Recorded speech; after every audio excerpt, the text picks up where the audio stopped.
हरे कृष्णा, राधे राधे। माघ के इस महीने में और मकर संक्रांति के इस पावन समय में आपके लिए श्री हरि विष्णु के चरणों में प्रार्थना करती हूँ कि भगवान विष्णु आपको और आपके परिवार को चांद सी शीतलता, शुभता, कोमलता, उदारता और प्रेम लता प्रदान करे।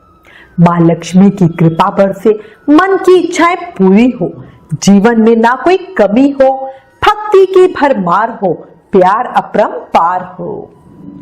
अब आज इस वीडियो में आपको यमराज के व्रत की कहानी और आरती बताती हूँ। इस कहानी का संकल्प मकर संक्रांति से ही लिया जाता है।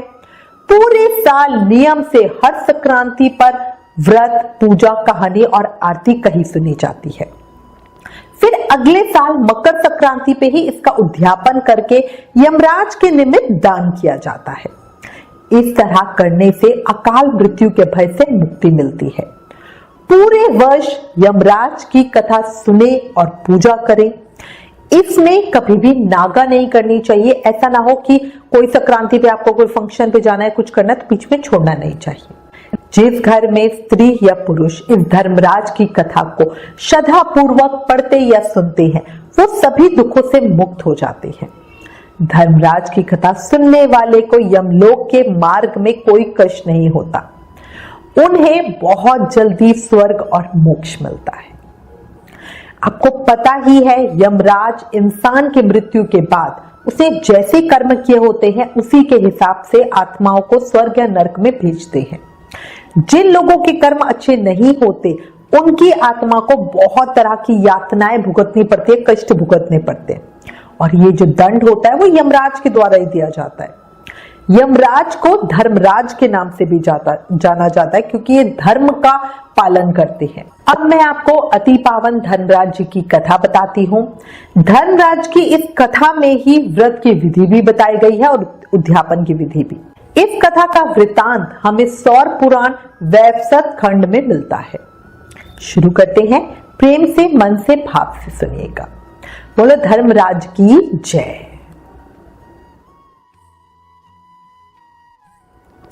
एक समय की बात है, नैमिषारण्य तीर्थ में शौनक आदि 88,000 ऋषिगण परम श्रद्धा के साथ पुराणों के ज्ञाता सूत जी महाराज से पूछने लगे, हे सूत जी, हम आपके श्रीमुख से धर्मराज जी की कथा और उसका विधान तथा महत्तम सुनना चाहते हैं, सो आप कृपया करके हमें वो सुनाइए। श्री सूत जी महाराज बोले, हे ऋषियों, आप लोगों ने सभी मनुष्यों के कल्याण की कामना से ही ये पूछा है, इसलिए आज मैं आप लोगों को धर्मराज की कथा सुनाता हूँ। सारे तीर्थ तथा व्रत करने के बाद भी अलग अलग तरह के दान देने वाला मनुष्य भी जिनकी उपासना किए बिना पूर्ण सुख का भागी नहीं बन सकता, उनकी एक अति प्राचीन कथा सुनाता हूं। आप सभी ध्यान से सुने। प्राचीन काल की बात है। राजा प्रभुवाहन महोदयपुर में राज्य करते थे। वे बड़े ही दयालु, धार्मिक तथा गौ और ब्राह्मण और अतिथियों का पूजन करने वाले थे। उनके राज्य में हरिदास नाम का एक महाविद्वान ब्राह्मण रहता था। उनकी पत्नी भी बड़ी धर्मवती और सुशील थी।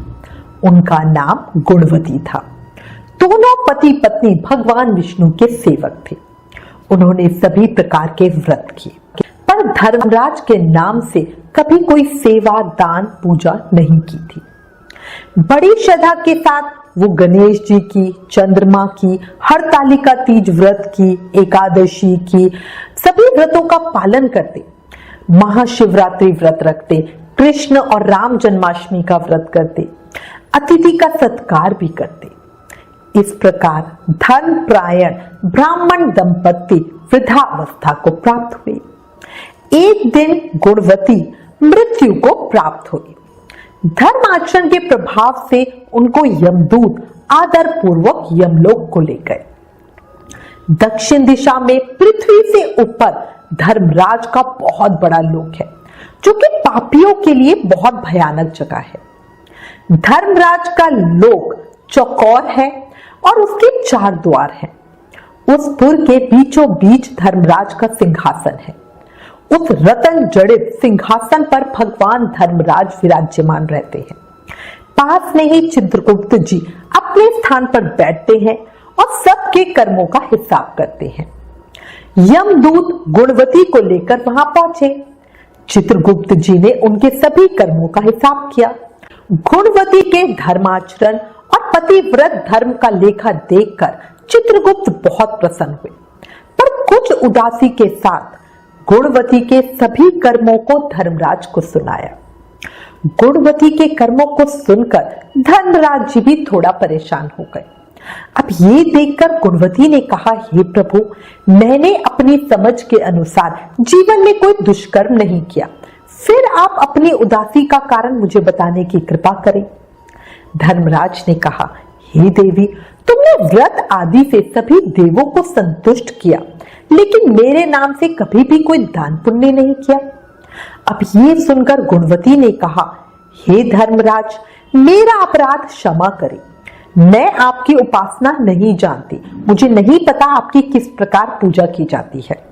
आप कृपया करके इसका कोई उपाय बताएं जिससे सभी मनुष्य आपके कृपा पात्र बन सके। यदि मैं आपके मुख से आपकी भक्ति मार्ग को सुनकर वापस मृत्यु लोक में जा सकूंगी तो आपको संतुष्ट करने का प्रयास जरूर करूंगी।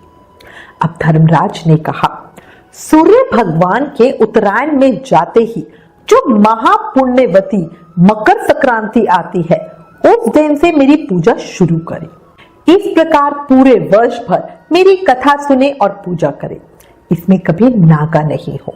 आपातकाल आने पर भी मेरे धर्म के इन 10 अंगों का पालन करना। धृति यथा लाभ संतोष, मतलब जैसा भी समय हो उसमें संतोष करना। क्षमा यम नियम द्वारा मन को वश में करना। किसी की वस्तु को नहीं चुराना। मन से पर स्त्री या पर पुरुष से बचना, यानी मन, बुद्धि और शारीरिक शुद्धि करना।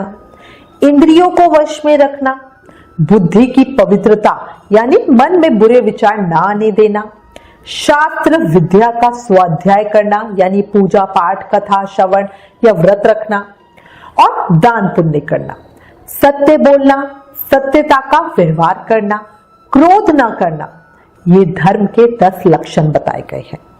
और मेरी कथा को नियम से सुनना या सुनाते रहना। यथाशक्ति दान पुण्य और परोपकार के कार्य करते रहना। वर्ष भर बाद जब दोबारा मकर संक्रांति आए तो इस व्रत का उद्यापन करें। यथाशक्ति सोने की या चांदी की मूर्ति बनवाकर ब्राह्मणों के द्वारा विधि विधान से प्राण प्रतिष्ठा कर षोडशोपचार विधि से पूजा और हवन करें। मेरे साथ चित्रगुप्त जी की भी पूजा जरूर करें। काले तिल के लड्डुओं का भोग लगाएं, ब्राह्मणों को भोजन कराएं। बांस की टोकरी में 5 सेर धान या ज्वार रखकर ब्राह्मणों को दान दें। स्वर्ग प्राप्ति के लिए स्वर्ण का भी दान करें। इसके अलावा शय्या दान, जिसमें गद्दा, तकिया, रजाई, कंबल, पादुका, बांस की लकड़ी, लोटा, डोर, 5 वस्त्र, 5 कपड़े दान करें। यदि सामर्थ हो तो मेरे निमित्त श्वेत या लाल और चित्रगुप्त जी के निमित्त काली गाय दान करें।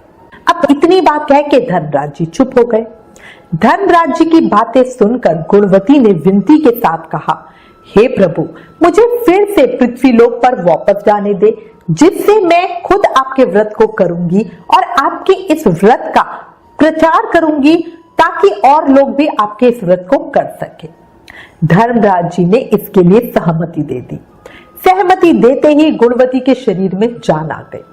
उसके पुत्र आदि बड़े प्रसन्न हुए। उसने सभी बातें अपने पति को बताई।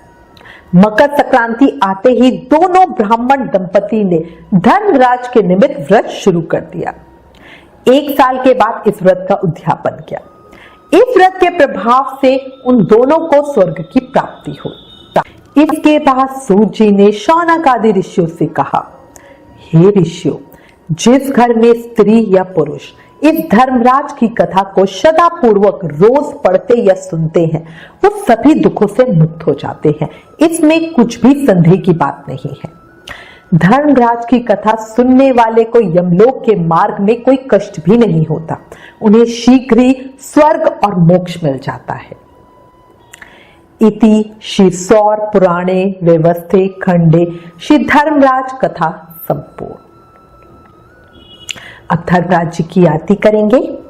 ओम जय धर्म धुरंधर, ओम जय जय धर्म धुरंधर, जय लोक त्राता, धर्मराज प्रभु तुम ही हो हरिहर धाता, ओम जय जय धर्म धुरंधर, जय देव दंड पणिधर यम तुम पापी जन कारण, सुकृति हेतु हो पर तुम वैतरणी तारण, ओम जय जय धर्म धुरंधर, न्याय विभाग अध्यक्ष हो नियत स्वामी, पाप पुण्य के ज्ञाता तुम अंतर्यामी, ओम जय जय धर्म धुरंधर, दिव्य दृष्टि से सबके पाप पुण्य लगते, चित्रगुप्त द्वारा तुम लेखा सबका रखते, ओम जय जय धर्म धुरंधर, छात्र पात्र वस्त्राचन क्षिति शैया बानी, तब कृपया पाते हैं संपत्ति मन मानी, ओम जय जय धर्म धुरंधर, द्विज कन्या तुलसी का करवाते परिणय, वंश वृद्धि तुम उनकी करते निसंशय, ओम जय जय धर्म धुरंधर, दानो द्वापन याजन तुष्ट दया सिंधु, मृत्यु अनंतर तुम ही हो केवल बंधु, ओम जय जय धर्म धुरंधर, धर्मराज प्रभु अब तुम दया हृदय धारो, जगत सिंधु से स्वामिन सेवक को तारो, ओम जय जय धर्म धुरंधर, धर्मराज जी की आरती जो कोई जन गावे, स्वामी प्रेम सहित गावे, धरनी पर सुख पाके मन वांछित फल पावे, ओम जय जय धर्म धुरंधर, ओम जय जय धर्म धुरंधर। बोलो यमराज जी महाराज की जय। प्लीज इस वीडियो को ज्यादा से ज्यादा शेयर करें और धर्मराज जी का प्रभाव सबको बताएं। Please like share and subscribe. Thank you. Hare Krishna.